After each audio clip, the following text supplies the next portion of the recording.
अस्सलाम वालेकुम, मैं सुमरा शाहीन। जैसा कि हम लोगों ने बायोटेक्नोलॉजी चैप्टर स्टार्ट किया हुआ है। बायोटेक्नोलॉजी चैप्टर के फर्स्ट लेक्चर में रिकम्बिनेंट डीएनए टेक्नोलॉजी और पीसीआर का डिफरेंस पढ़ा। उसके अलावा रिकम्बिनेंट डीएनए टेक्नोलॉजी के मेन स्टेप्स हम लोगों ने डिस्कस किए।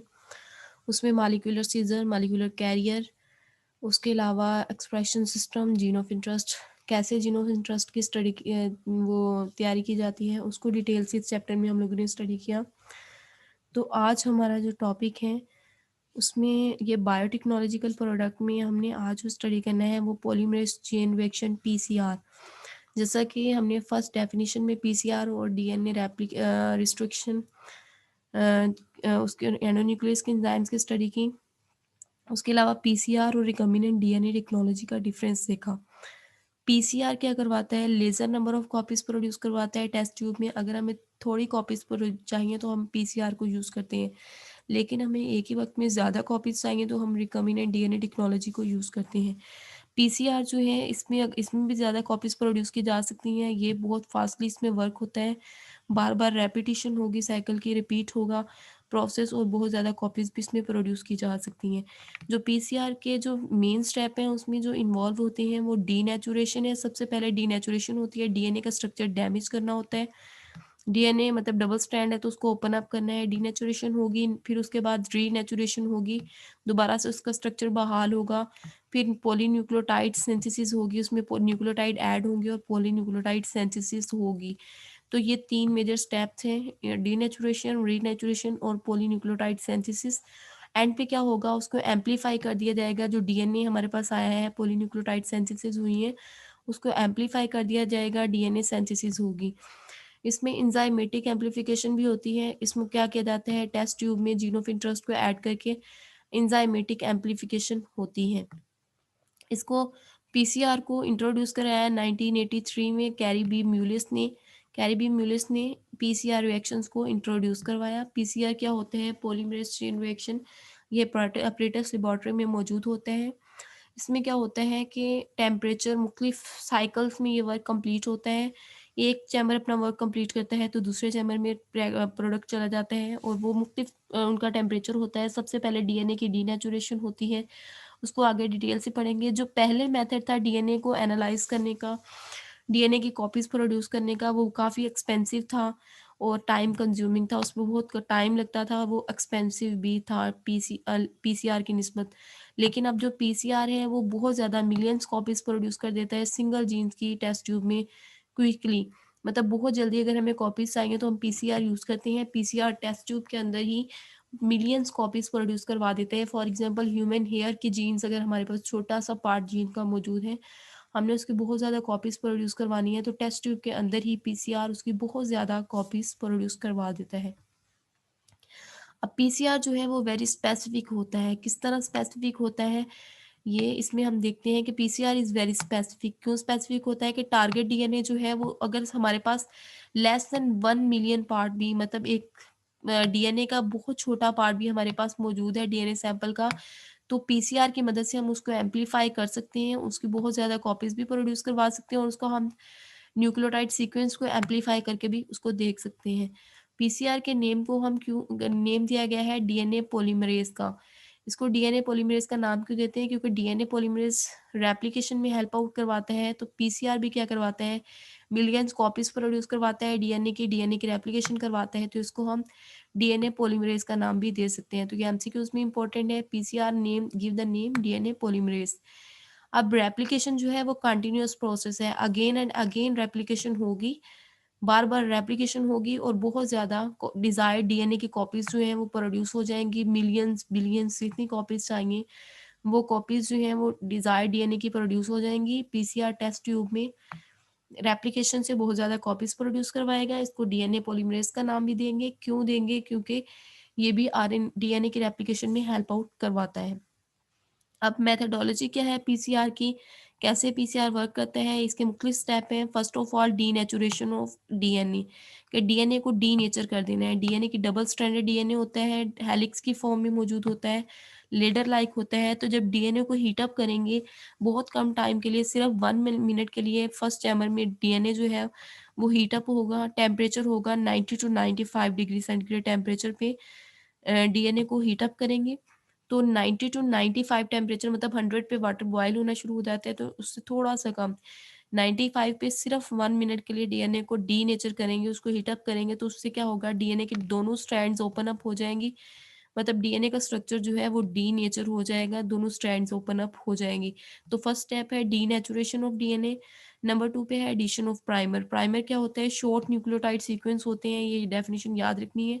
शॉर्ट न्यूक्लियोटाइड सीक्वेंस होते हैं जिसमें तकरीबन 20 बेसिस तक मौजूद होती हैं, इसको हम प्राइमर का नाम देते हैं। जब डीनेचुरेशन हो गई, डीएनए ओपन अप हो गया, तो प्राइमर क्या करेगा, उसमें ऐड होगा।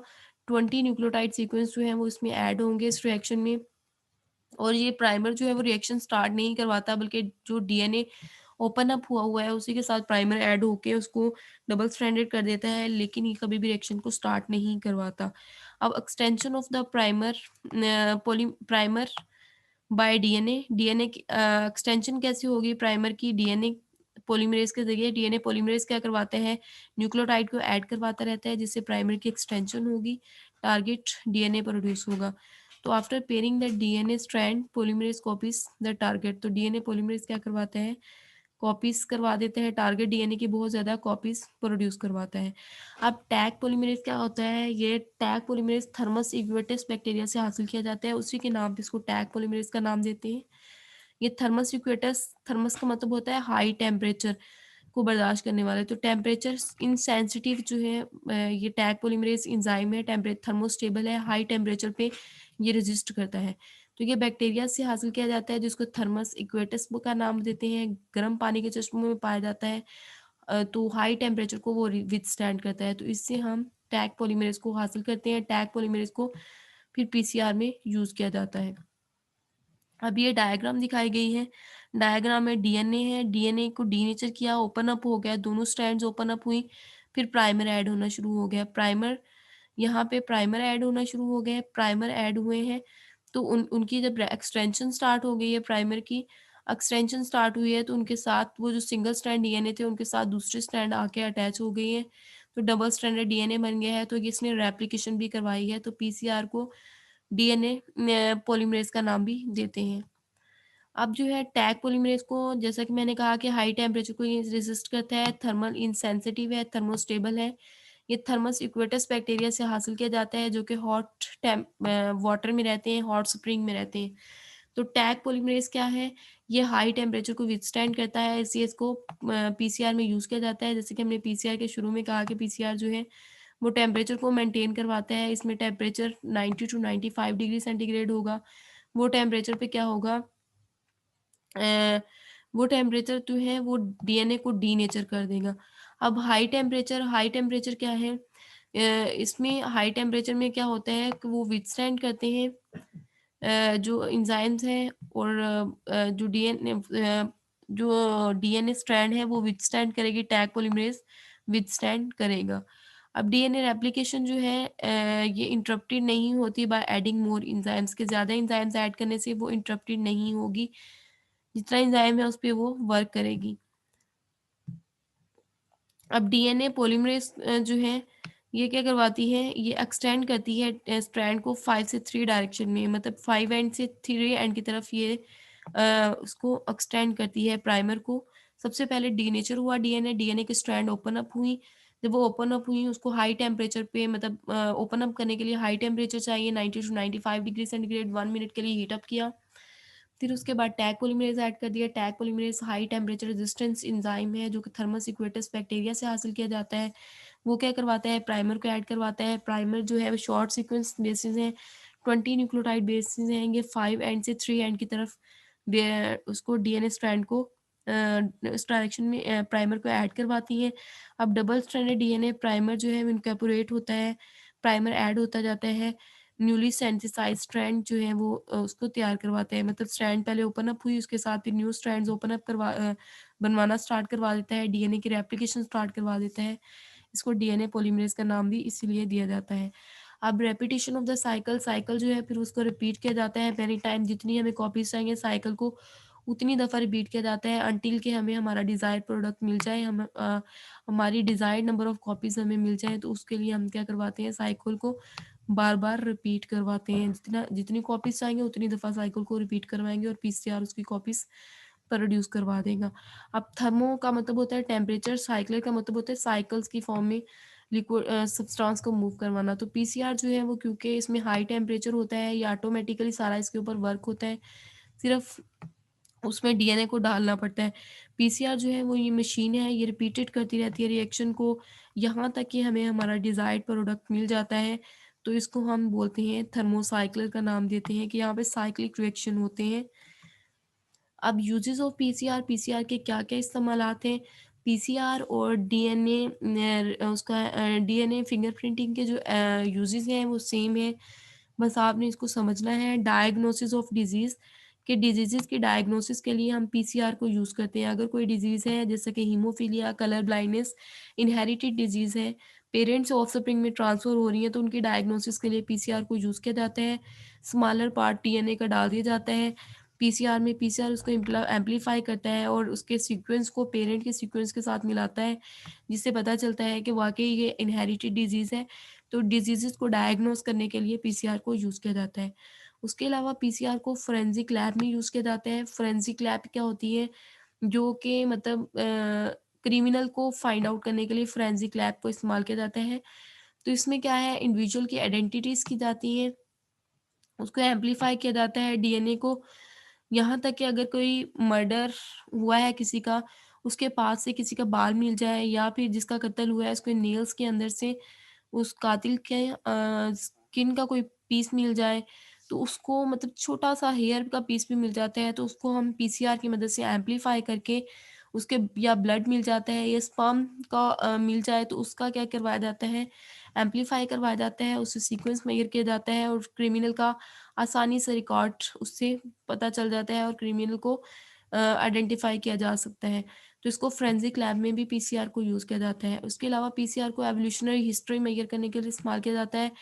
एवोल्यूशन देखने के लिए जो है वो पीसीआर को यूज़ किया जाता है। जैसे कि अगर 76,000 ईयर्स अगो अगर कोई इंसान मौजूद था, उसको वो मम्मीफाइड फॉर्म में मौजूद है और उसका मम्मीफाइड फॉर्म में उसका कोई सेल या हेयर कोई बाकी बचा हुआ है, तो उसके डीएनए को भी एम्प्लीफाई किया जा सकता है पीसीआर की मदद से। मतलब 76,000 ईयर्स पुराने किसी आदमी के डीएनए को एम्प्लीफाई किया जा सकता है। उसके अलावा प्लांट्स जो हैं, प्लांट्स का अगर कोई सेल हमें मिल जाता है 17 टू 20 मिलियन ईयर्स ओल्ड है, कि 17 से 20 मिलियन साल पुराना अगर हमें कोई सेल मिल जाता है प्लांट्स का, तो उसको भी एम्प्लीफाई करके उसका सीक्वेंस फिगर आउट कर लिया जाता है। अगला है डीएनए फिंगरप्रिंटिंग। डीएनए फिंगरप्रिंटिंग क्या होता है कि फिंगरप्रिंट को मैच करना। तो डीएनए फिंगरप्रिंटिंग की थोड़ा-सा टेक्निक डिफरेंट है लेकिन इनके यूजेस सेम हैं बिल्कुल पीसीआर की तरह। अब इसमें जो स्टेप होते हैं, entire genome of individual subjected to DNA fingerprinting, distribution fragment length polymerase इसको कहते हैं। आरईएफएलपी भी इसको बोलते हैं, आरएफएलपीएस बोलते हैं। तो इसको क्या कहते हैं, रिस्ट्रिक्शन फ्रैगमेंट लेंथ पॉलीमरेज़ कहते हैं कि सारे का सारा डीएनए जो है वो इसमें इन्वॉल्व होता है। इंडिविजुअल का डीएनए लेते हैं, उसको क्या करवाते हैं, रिस्ट्रिक्शन एंजाइम से ट्रीट करवाते हैं। हमें पता है रिस्ट्रिक्शन एंजाइम्स क्या करवाता है, वो कटिंग का काम करता है। तो वो क्या करवाएगा, उसकी कटिंग करवा देगा, उस पूरे डीएनए की कटिंग करवाएगा, उसके फ्रैगमेंट्स प्रोड्यूस करवा देगा, छोटे-छोटे फ्रैगमेंट्स बना देगा डिफरेंट साइज़ के। जब उसको रिस्ट्रिक्शन एंजाइम्स के साथ रिएक्शन करवाएँगे। नंबर क्या है कि हमने डीएनए लिया, उसको रिस्ट्रिक्शन एंजाइम्स के साथ रिएक्शन करवाया, उस डीएनए को रिस्ट्रिक्शन फ्रैगमेंट लेंथ पॉलीमरेज़ का नाम देते हैं। जब उसको रिस्ट्रिक्शन एंजाइम्स के साथ रिएक्शन करवाएँगे तो रिस्ट्रिक्शन एंजाइम उसके डिफरेंट फ्रैगमेंट्स बना देगा।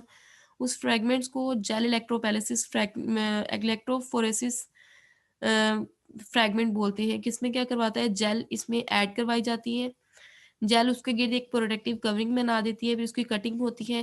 फिर उसमें क्या होता है कि इसको ऑटोमैटिकली कंप्यूटर के साथ ये अटैच होता है, डाटा उसके ऊपर शो होता है। उसमें क्या होता है, लेंथ बैंड उसमें अपीयर होना शुरू हो जाते हैं। वो बैंड जो है वो स्मेयर की फॉर्म में, एक धब्बे की फॉर्म में वो शो होंगे, बैंड्स डिफरेंट बैंड्स कलर के।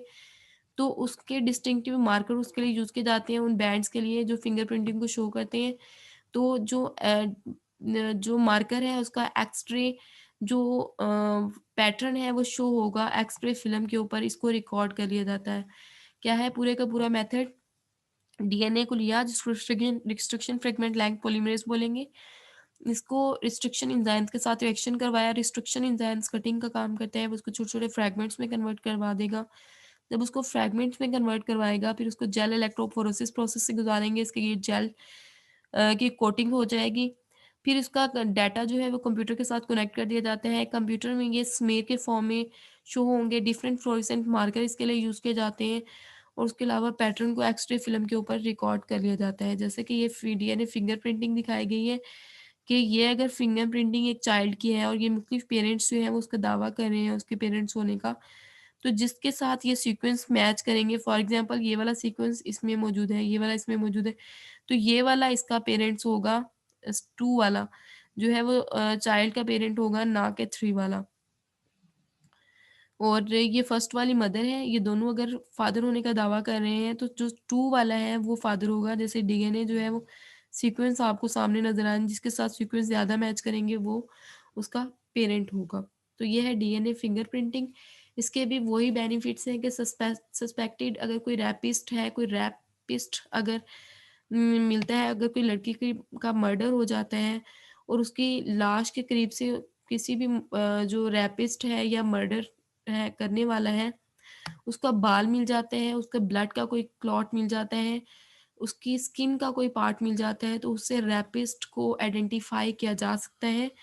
फॉर एग्ज़ाम्पल एक आपकी बुक में ये पूरी स्टोरी लिखी हुई है कि अगर एक लड़की को किसी फॉरेस्ट में सुनसान जगह में उसका मर्डर हो जाए और वो अपने आप को बचाने की कोशिश करे और करने के दौरान जब वो मर्डर करने वाले के कातिल को से अपनी जान छुड़वाने लगे तो क्या करेगी उसको अपने नेल्स से मारेगी अपने हाथों से अपने आप को बचाने की कोशिश करेगी तो क्या है वो जो कातिल है उसकी स्किन का कोई हो सकता है छोटा-सा पार्ट उसके नेल्स में फँस जाए, बिल्कुल छोटा-सा।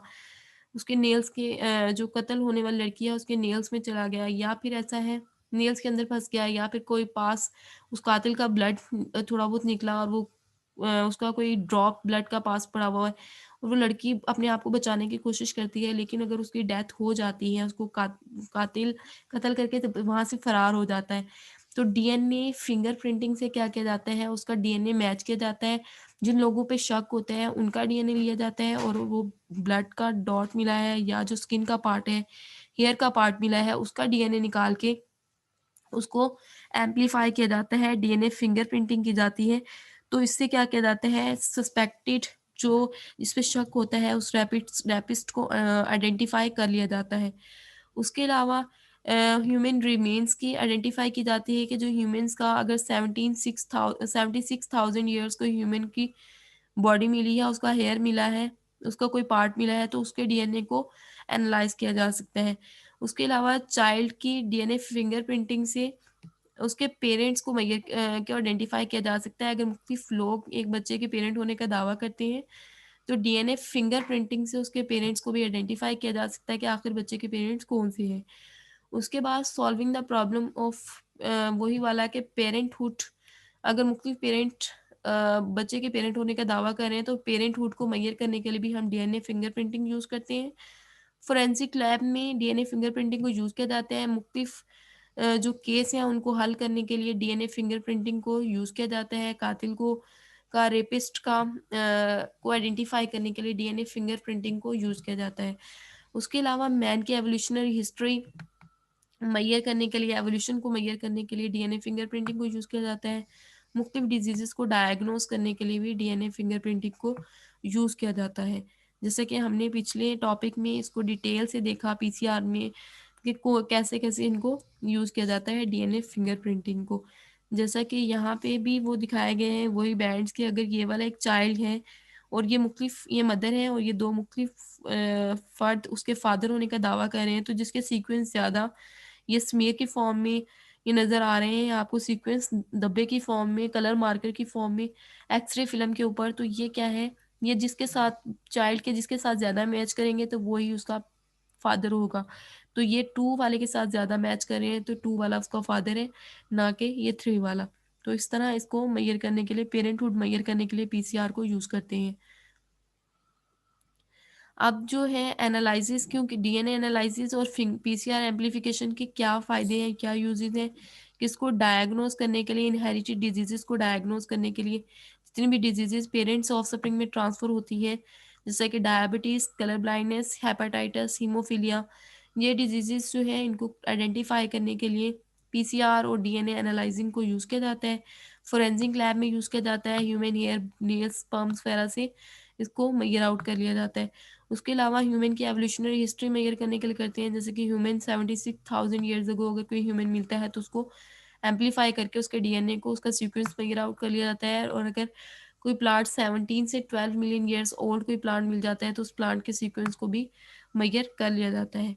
ये हमारा टॉपिक, उम्मीद है कि समझ आई होगी। इसको आप लोग साथ साथ तैयार कीजिएगा। डीएनए आज हमारा टॉपिक हो गया है पीसीआर और साथ हो गया है डीएनए फिंगरप्रिंटिंग। अगला है जीनोम सीक्वेंसिंग, वो भी थोड़ा थोड़ा इससे मिलता जुलता है, तो साथ साथ तैयार कीजिएगा वरना ये सारे मिक्स हो जाएंगे, ये 2-3 टॉपिक्स।